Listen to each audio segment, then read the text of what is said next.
তবে কি মন্ত্রপাড়া সুপারির হাতে ধরা পড়বে মোহিনী? তাহলে কি হতে চলেছে রাজমহল নাটকের ১০৭ নাম্বার পর্বে? জানতে হলে ভিডিওটিতে লাইক দিয়ে আমাদের চ্যানেলটিকে সাবস্ক্রাইব করুন। বন্ধুরা, নাটকের শুরুতে আমরা দেখতে পাই অধিরাজের হাতে আঘাত লেগেছে, সেজন্য মোহিনী তার হাতে ওষুধ লাগিয়ে দিচ্ছে। কিন্তু সুনায়না এটা দেখে অনেক রেগে যায় আর তাদের কাছে গিয়ে মোহিনীকে সেখান থেকে চলে যেতে বলে।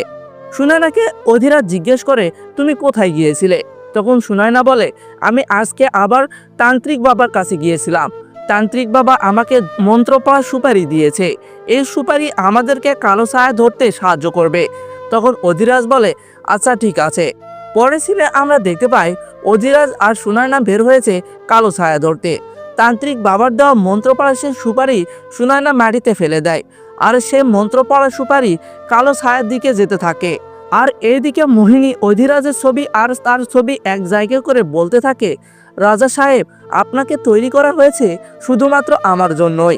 একটু পরে আমরা দেখতে পাই সেই মন্ত্রপাড়ার সুপারি থেমে যায়। এজন্য সুনায়না সেই দরজায় ঠকঠক করতে থাকে আর তখনই চমকে যায় মোহিনী।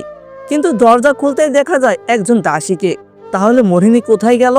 দাসীকে দেখে সুনায়না আর অধিরাজ চমকে যায়। কিন্তু এই সব কিছু পরিবর্তনের পিছনে ছিল জামান। অন্যদিকে মোহিনী রাগে ফুলতে থাকে আর বলতেছে, এই সুনায়না একবার নয় ২ বার আমাকে ধরার চেষ্টা করেছে, আমি তো তাকে ছাড়বই না। তারপর রাগ করে সেখান থেকে চলে যায় মোহিনী। চন্দ্রলেখা তাকে আটকানোর জন্য অনেক চেষ্টা করে, কিন্তু মোহিনীকে আটকাতে পারে না। আর এদিকে অধিরাজ আর সুনায়না একে অপরের সাথে রোমান্টিক মুহূর্ত পার করতেছিল। হঠাৎ করে সেখানে মোহিনী সাপ হয়ে তাদের কাছে আসে। আর এদিকে চন্দ্রলেখা মোহিনীকে আটকানোর জন্য অনেক জাদু মন্ত্র করে, কিন্তু কোনোটাতে কাজ হয় না।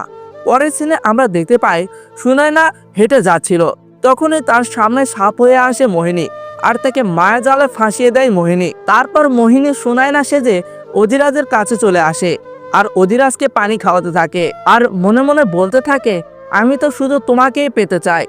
তারপর মোহিনী সুনায়না সেজে অধিরাজকে জড়িয়ে ধরে। আর এইদিকে চন্দ্রলেখা সুনায়নাকে মোহিনীর মায়াজাল থেকে মুক্ত করার চেষ্টা করে। এভাবে চলতে থাকে রাজমহল নাটকের ১০৭ নম্বর পর্বটি। পরবর্তী পর্বের জন্য আমাদের চ্যানেলটিকে সাবস্ক্রাইব করে আমাদের সাথেই থাকুন।